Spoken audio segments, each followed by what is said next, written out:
You've done everything you believed was right. You've been patient when they needed space. You've tried to understand their fears. You've watched your words, held back your emotions, and made sure you never came across as too demanding. Yet somehow, the same pattern keeps repeating. Every time the relationship begins to feel closer, they seem to disappear emotionally. They become distant, harder to reach, and suddenly you're left wondering where everything changed. You replay every conversation in your head, searching for the mistake you must have made. But what if the truth is that you didn't make a mistake at all? What if the one conversation you've been avoiding, the one boundary you've been afraid to set because you feared it would push them away, is actually the very thing that could have changed the entire relationship? There is one boundary that has the power to interrupt this endless cycle. When it's expressed from a place of calm confidence, it creates something most avoidant people rarely experience. It gives them a feeling they've been missing for most of their lives. And that feeling can become the reason they stop running and begin choosing connection instead. Stay with me, because by the end of this, you'll understand something about avoidant attachment that many people spend years trying to understand through books, therapy, and painful relationship experiences. Before we continue, I want you to do one simple thing. Go down to the comments and type the word anchor. Just one word. Because what we're about to talk about becomes an emotional anchor for people who have spent years feeling lost in relationships with someone who constantly pulls away. If this message speaks to you, I want to know you were here for it. Now let's look at what's really happening inside the mind of an avoidant person. You can't understand why this boundary works unless you first understand how their nervous system experiences love. Someone with an avoidant attachment style didn't simply decide one day that they were going to become emotionally unavailable. That's not how it happens. This pattern is usually formed over many years, beginning in childhood. It develops in environments where closeness didn't feel comforting. Instead, closeness felt overwhelming, unsafe, or emotionally exhausting. Maybe they grew up with a caregiver who ignored their emotional needs until they learned it was safer not to have needs at all. Maybe love came with criticism, pressure, or emotional control. Perhaps every attempt to express vulnerability was met with rejection, frustration, or guilt. Whatever the circumstances, their nervous system absorbed one powerful lesson. It learned that intimacy comes with a cost. It learned that depending on someone means risking disappointment or losing your independence. It learned that the safest way to survive emotionally is to rely only on yourself. So they built emotional walls. Those walls were never created because they were incapable of loving someone. They were built because at one point in their life, those walls protected them from emotional pain. What began as survival eventually became their normal way of relating to people. Then adulthood arrives, and they genuinely want love. They meet someone they care about. They open up, little by little. But the moment the relationship becomes emotionally significant, something automatic happens inside them. Their nervous system sounds an internal alarm. This isn't a logical decision. They're not sitting there carefully planning to become distant. Their body reacts before their mind has a chance to understand what's happening. Deep intimacy starts to feel dangerous, even when the relationship itself is healthy. The fear isn't actually about you. The fear is about what closeness has always represented to them. It represents losing themselves. It represents becoming trapped. It represents needing someone and eventually being hurt by that need. So their protective system activates exactly as it was trained to do. They withdraw. They become unusually busy. Their texts become shorter. They need more space. They suddenly notice flaws in you that never seemed important before. They begin questioning the relationship, even though nothing significant has changed. From the outside, it feels confusing and even cruel. but internally, they're trying to reduce the emotional intensity that their nervous system mistakes for danger. Unfortunately, this is the exact moment when most partners accidentally reinforce the cycle. They chase, they explain, they reassure, they work harder, they become even more available. They stop expressing their own needs because they don't want to create conflict. They convince themselves that if they're patient enough, loving enough, understanding enough, eventually the avoidant person will feel safe. Little by little, they abandon themselves. They start walking on eggshells, constantly monitoring every word and every action. They become smaller versions of who they really are, believing that if they take up less emotional space, the avoidant person won't feel overwhelmed. But this is exactly where the relationship becomes stuck. The more you disconnect from yourself, the more you unintentionally confirm the avoidant person's deepest fear. Their nervous system constantly scans relationships for signs that emotional closeness will become unhealthy or consuming. When they see someone sacrificing their own needs, giving up their own boundaries, and revolving their entire emotional world around them, it doesn't create safety, it creates proof. Proof that love causes people to lose themselves. Proof that relationships become emotionally suffocating. Proof that intimacy eventually destroys individuality. Your anxious pursuit unintentionally validates the story they've carried since childhood. That's why the most important boundary has nothing to do with controlling their behavior. It isn't an ultimatum. It isn't punishment. It isn't saying, change or I'm leaving. Instead, it's a commitment you make with yourself. It sounds like this: I will no longer continue investing my emotional energy in someone who consistently shows they cannot meet me with the same availability. That's the boundary. Simple, clear, grounded. But the real power isn't in the words themselves. It's in the calm certainty behind them. Because when you hold that boundary without anger, without trying to make them feel guilty, without dramatic speeches or emotional games, something remarkable happens inside an avoidant person. For perhaps the first time, they experience someone who genuinely cares about them while refusing to abandon themselves. That combination feels unfamiliar. Most avoidants have experienced one of two extremes. Either people become controlling and demanding, or they become so accommodating that they lose their own identity. Very few have encountered someone who can love deeply while remaining completely rooted in their own self-worth. That quiet confidence communicates something words never could.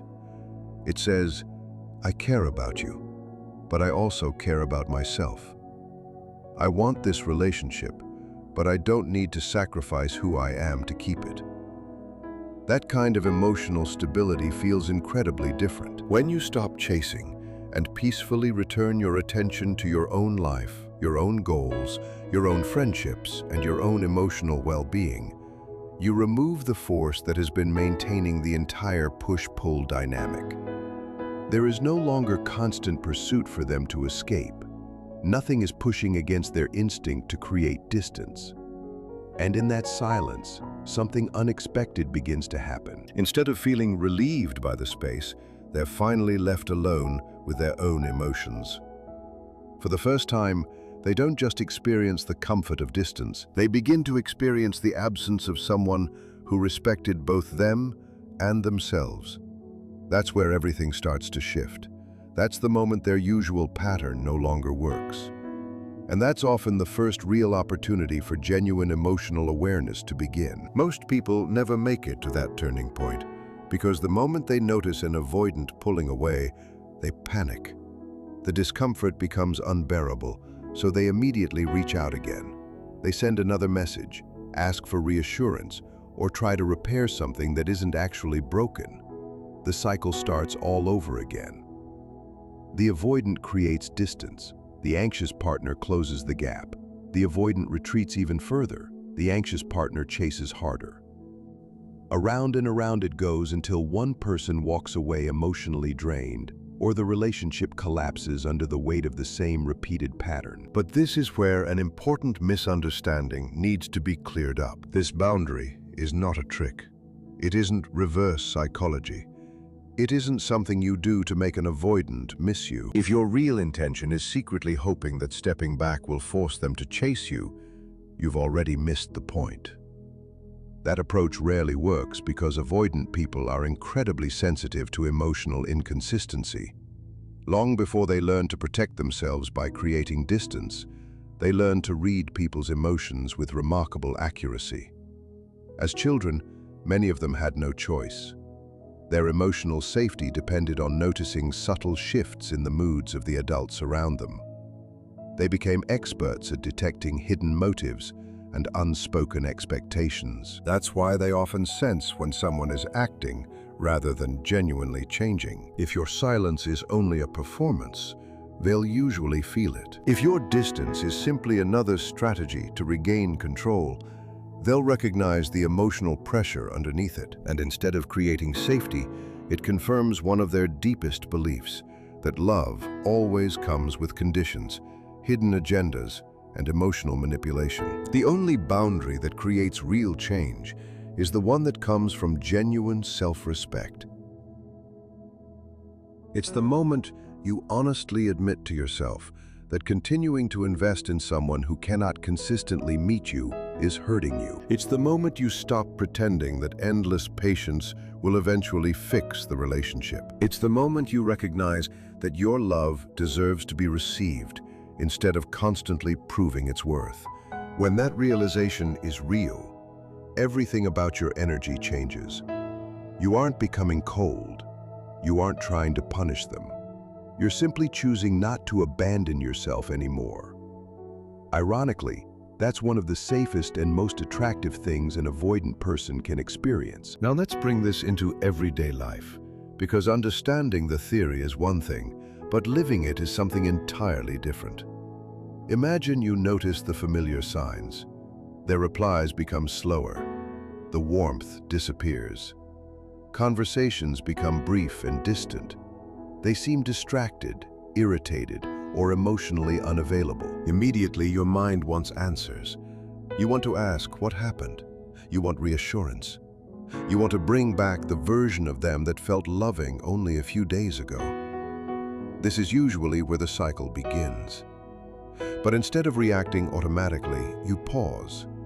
Not because you're ignoring them, not because you're playing hard to get, because you've realized something important. Chasing someone while they're emotionally withdrawing is like trying to fill a leaking bucket.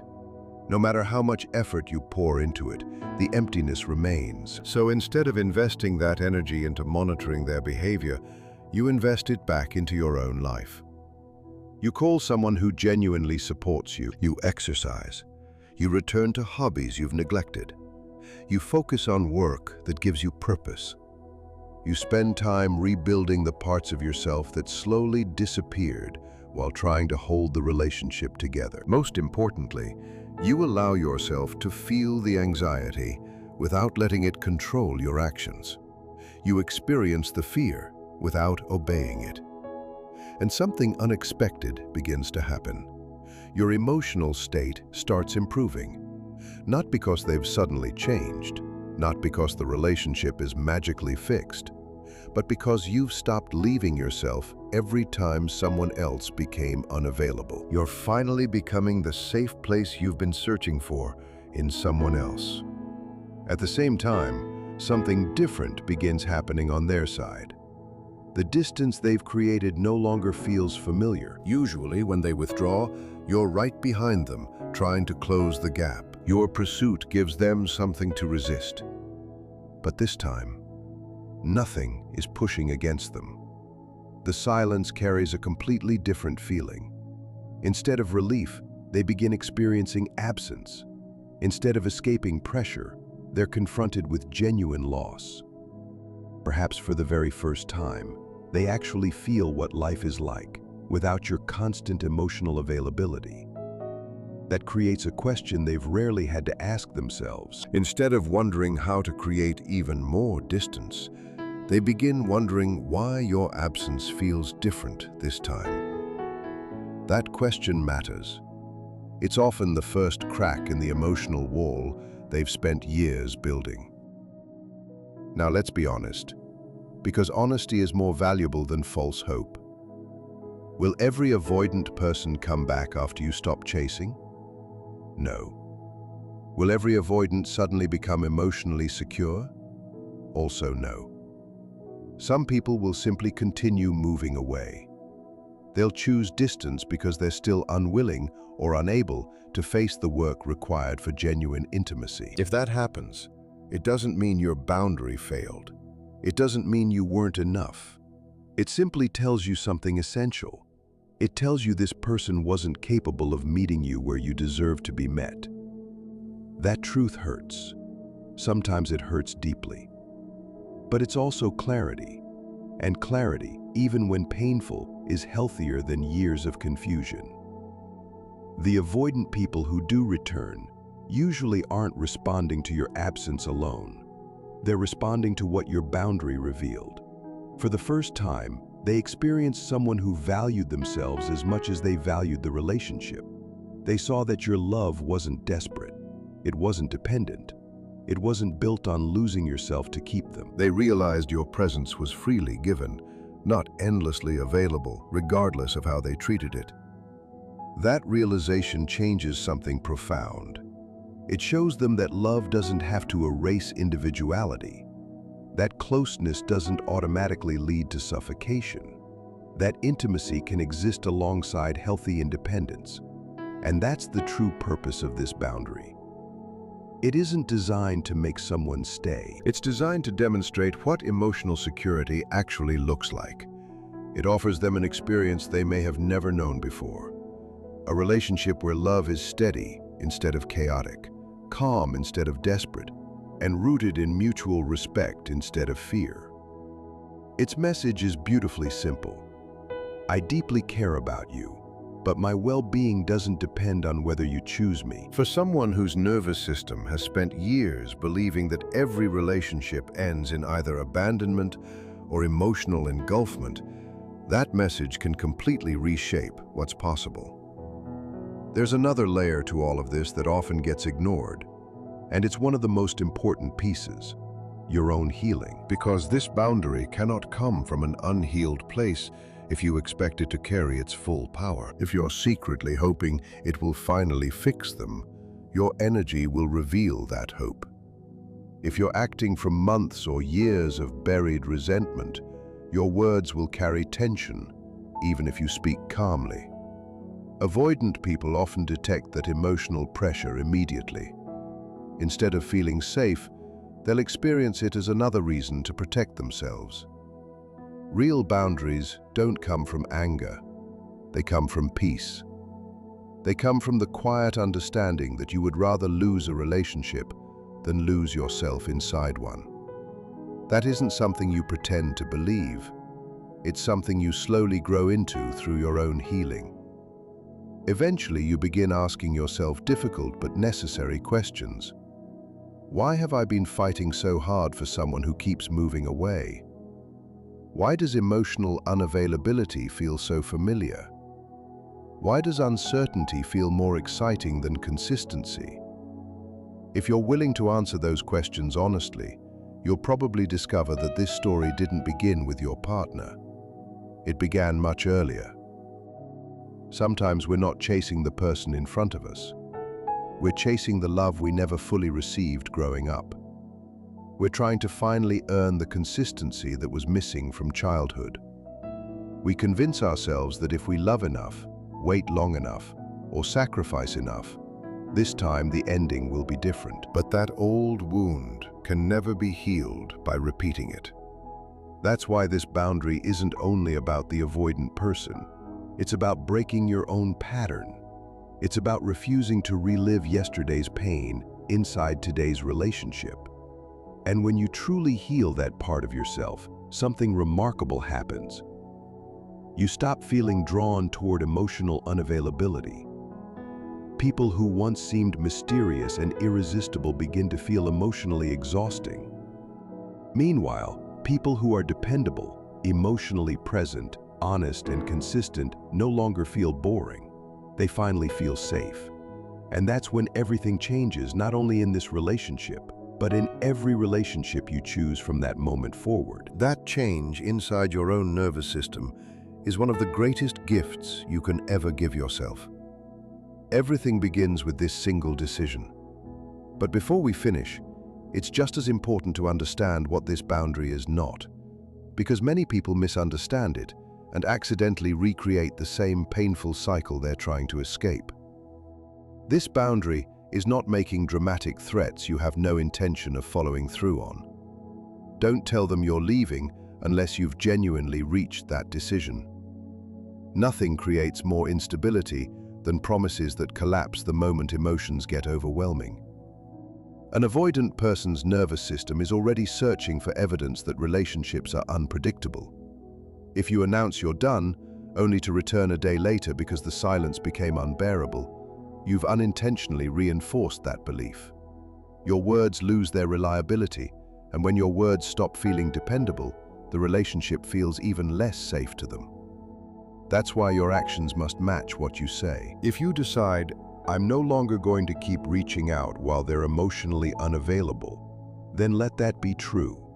If you're not ready to hold that boundary yet, don't force yourself to announce it. Spend time becoming strong enough to live it first. A boundary you constantly break weakens your trust in yourself far more than simply waiting until you're genuinely prepared. This boundary is also not the silent treatment.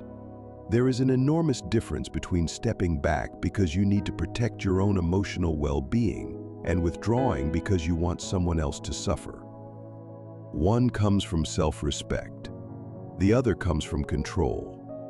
Even if an avoidant person can't explain why it feels different, they usually sense the difference immediately. Silence used as punishment creates more fear and defensiveness. Silence that comes from peaceful self-respect creates space where they finally have the opportunity to experience your absence instead of reacting to your pursuit.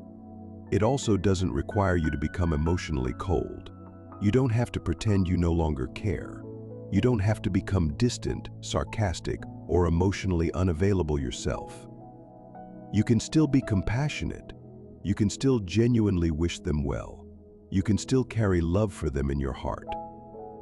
The boundary isn't about closing your heart. It's about deciding where your energy belongs. Instead of constantly pouring yourself into someone who isn't able to receive it, you bring that energy back home, to your own life, your own healing, and your own peace. Your heart stays open.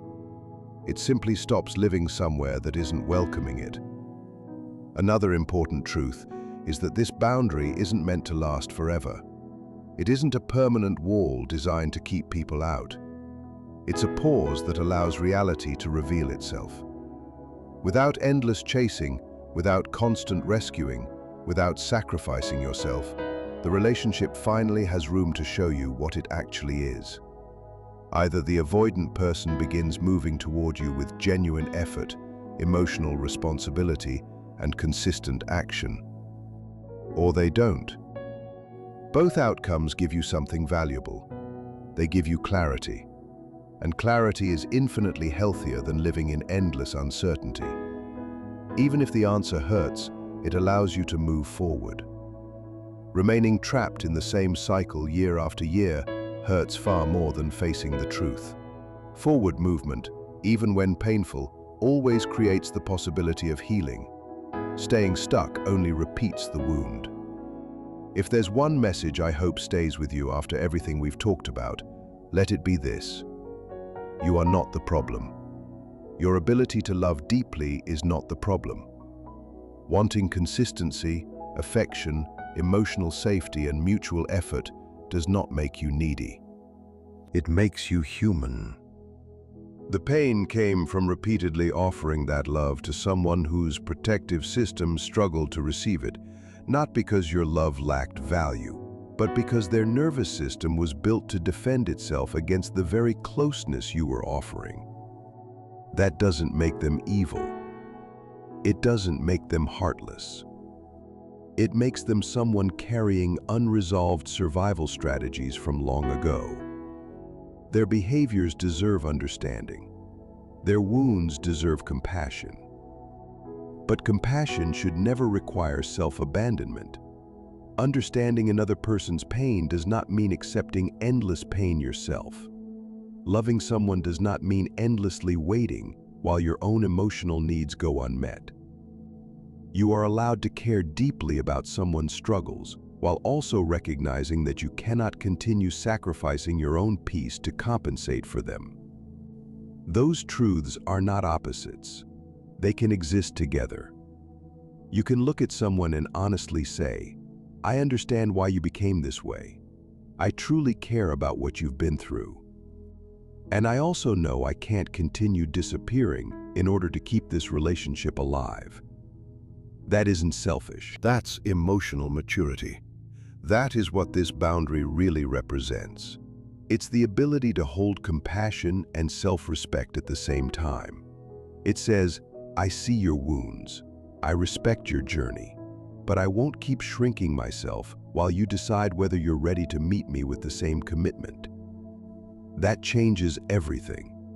Not because it guarantees they'll suddenly return, not because it magically transforms every avoidant relationship, but because it guarantees something even more important.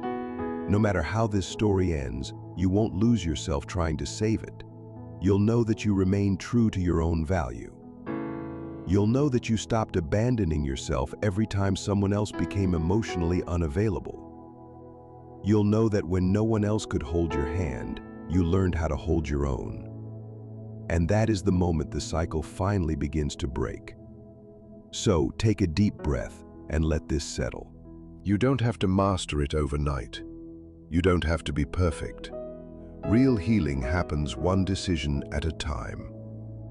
Every moment you choose self-respect over fear, every time you resist chasing someone who keeps creating distance, every time you redirect your attention back toward your own life instead of losing yourself in theirs, you're changing, you're healing, you're becoming someone who no longer believes love requires self-sacrifice. And that's exactly the kind of person a secure relationship can grow with.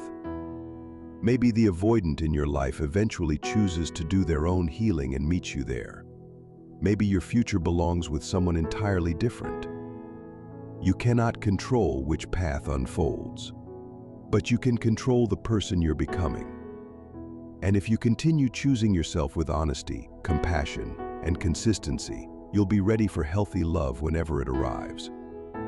Because the greatest transformation was never about making someone else stay. It was about finally becoming someone who never has to abandon themselves again.